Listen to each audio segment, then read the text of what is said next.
अगर आप उत्तर प्रदेश में शिक्षक भर्ती का वेट कर रहे हैं तो आपको लंबा इंतजार करना पड़ सकता है। क्या है पूरा मामला, इस वीडियो में बात करेंगे, अंत तक बने रहिएगा। नमस्कार दोस्तों, मेरा नाम है नीरज और आप देख रहे हैं कैरियर बिट यूट्यूब चैनल। अगर आप इस चैनल पर पहली बार विजिट कर रहे हैं तो इसको सब्सक्राइब करते हुए बेल आइकन को प्रेस करना ना भूलें। स्क्रीन पर आप एक आर्टिकल देख पा रहे होंगे, चयन बोर्ड में सभी सदस्यों के पद खाली, शिक्षकों की भर्तियों पर संकट के बादल। ये मामला उत्तर प्रदेश में माध्यमिक शिक्षा सेवा चयन बोर्ड से जुड़ा हुआ है, जो कि टीजीटी और पीजीटी की भर्तियां करता है। अगर आप प्राथमिक शिक्षक भर्ती का वेट कर रहे हैं तो आपके लिए भी ये खबर उतना ही महत्वपूर्ण है, क्योंकि जिस वजह से चयन बोर्ड के सदस्यों के पद नहीं भरे जा रहे हैं उस वो मामला प्राथमिक स्तर की शिक्षक भर्ती से भी जुड़ा हुआ है। आप स्क्रीन पर देखिए, अभ्यर्थियों को आशंका है कि चयन बोर्ड को शिक्षा सेवा चयन आयोग में मर्ज करने की तैयारी है। एक्चुअली मामला ये है कि जो चयन बोर्ड है, माध्यमिक शिक्षा सेवा चयन बोर्ड, उसमें 10 सदस्य होते हैं, जिसमें 5 सदस्यों के पद पहले से खाली थे और 5 सदस्यों को वर्ष 2020 में 2 वर्ष के कार्यकाल को इनको बढ़ाया गया था। मतलब 2020 में ही ये रिटायर हो रहे थे। 10 सदस्य होने चाहिए, 5 ही सदस्य थे और 5 2020 में रिटायर हो रहे थे, जिनका 2 वर्ष का कार्यकाल बढ़ा करके 2022 में किया गया था, जो कि 8 अप्रैल 2022 को इनका पूरा कार्यकाल समाप्त हो चुका है। कहने का मतलब कि जो 10 सदस्य होने चाहिए, अब एक भी पद पर सदस्य नहीं है, 10 के 10 पद खाली हैं। इस हिसाब से जो उत्तर प्रदेश में टीजीटी की जो वैकेंसी आने वाली थी, जिसकी अधियाचन मांगे गए थे और अधियाचन भी मिल चुके हैं बोर्ड को, अब उसमें उम्मीदें थी कि अब विज्ञापन जारी होगा, लेकिन चूंकि सदस्य नहीं है इस वजह से अब इसमें विलंब हो सकता है। अब प्राथमिक स्तर की शिक्षक भर्ती में क्यों विलंब होगा, तो देखिए, जैसा कि आपको ज्ञात होगा कि उत्तर प्रदेश की वर्तमान सरकार अपने पिछले कार्यकाल में शिक्षा सेवा चयन आयोग का गठन कर रही थी और उसका प्रपोजल भी तैयार किया गया था, उसके सदस्य भी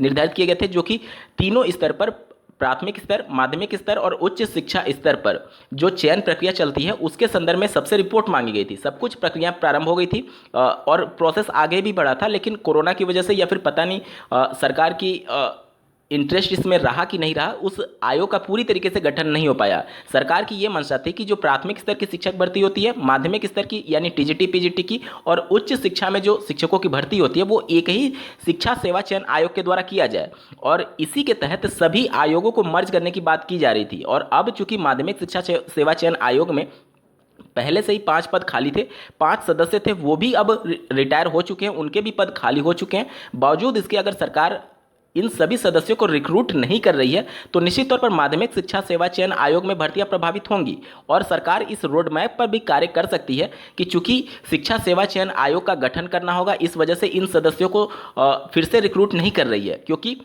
जब 2020 में इनका कार्यकाल बढ़ाया गया था तो इनके कार्यकाल बढ़ाने में एक बात मेंशन की गई थी कि अगर शिक्षा सेवा चयन आयोग इनके कार्यकाल के अंतिम दिन से पहले भी गठन हो जाता है तो ये अभ्यर्थी जो भी सदस्य थे उनका कार्यकाल स्वतः ही समाप्त मान लिया जाएगा। मतलब कहीं ना कहीं सरकार सीरियस जरूर है शिक्षा सेवा चयन आयोग को लेकर के। और माध्यमिक शिक्षा सेवा चयन आयोग में जिस प्रकार से सभी खाली पदों पर सदस्यों को नहीं भरा जा रहा है, निश्चित तौर पर इस पर सरकार का फोकस होगा कि सभी आयोगों को मर्ज करके एक ही आयोग बनाया जाए, शिक्षा सेवा चयन आयोग, और उसी के माध्यम से प्राथमिक, माध्यमिक और उच्च शिक्षा में शिक्षकों की भर्ती की जाए।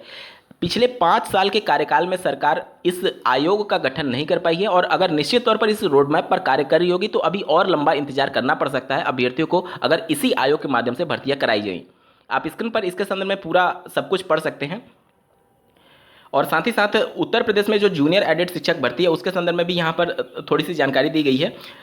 शासकीय सहायता प्राप्त जूनियर हाई स्कूल की शिक्षक भर्ती फंसी हुई है। परीक्षा नियामक प्राधिकारी की ओर से सहायक अध्यापक और प्रधानाध्यापक के 1500 से अधिक पदों पर भर्ती के लिए लिखित परीक्षा का आयोजन किया गया था, जिसका परिणाम भी घोषित हो गया है। अब परीक्षा के अंक और एकेडमिक रिकॉर्ड के आधार पर मेरिट बननी है।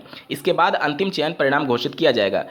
इसका अभी तक कोई अता पता नहीं है। अभ्यर्थी परिणाम को लेकर के इंतजार कर रहे हैं। निश्चित तौर पर माननीय बेसिक शिक्षा मंत्री जी के द्वारा जिस प्रकार से लगातार मीडिया में ये खबरें इंटरव्यू में बताई जा रही हैं कि जिन मामलों में जो भर्तियां लटकी हुई हैं, जिसमें कोर्ट मामले नहीं है, उस पर पहले कार्रवाई की जाएगी। और उत्तर प्रदेश के जूनियर एडेड शिक्षक भर्ती में कोई भी ऐसा मामला नहीं है जो कोर्ट में लंबित हो।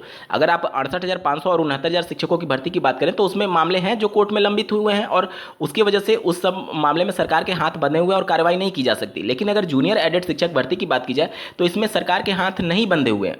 अगर सरकार चाहे तो इस प्रक्रिया को तेजी से आगे बढ़ा सकती है। सब कुछ कंप्लीट हो चुका है, रिजल्ट की भी घोषणा हो चुकी है। अब केवल अभ्यर्थियों से फिर से आवेदन लेकर के और एकेडमिक मेरिट जोड़ करके फाइनल रिजल्ट देना है। उसके बाद से अभ्यर्थियों का सीधे तौर पर काउंसलिंग करा करके और उनको नियुक्ति पत्र बांटने का काम केवल सरकार को करना है। तो इसमें कहीं से भी कोर्ट केस नहीं फंसेगा और मामले कोर्ट में हैं भी नहीं। सिर्फ 50% अनिवार्यता वाले केस में एक कोर्ट केस है, तो वो उस पर जो भी डिसीजन आएगा वो बाद में हो जाएगा। लेकिन जानबूझ करके इस जूनियर एडिट शिक्षक भर्ती को लटकाने का मतलब समझ में नहीं आ रहा है। अभ्यर्थी भी परेशान है और कम से कम चयन बोर्ड आयोग जो है, जो परीक्षा कराने वाली संस्था है पीएनपी, उसका ये स्पष्ट तौर पर कहना है कि जब सरकार से आदेश प्राप्त होगा तब प्रक्रिया आगे बढ़ेगी। अब सरकार किस बात का इंतजार करिए, ये समझ से परे है।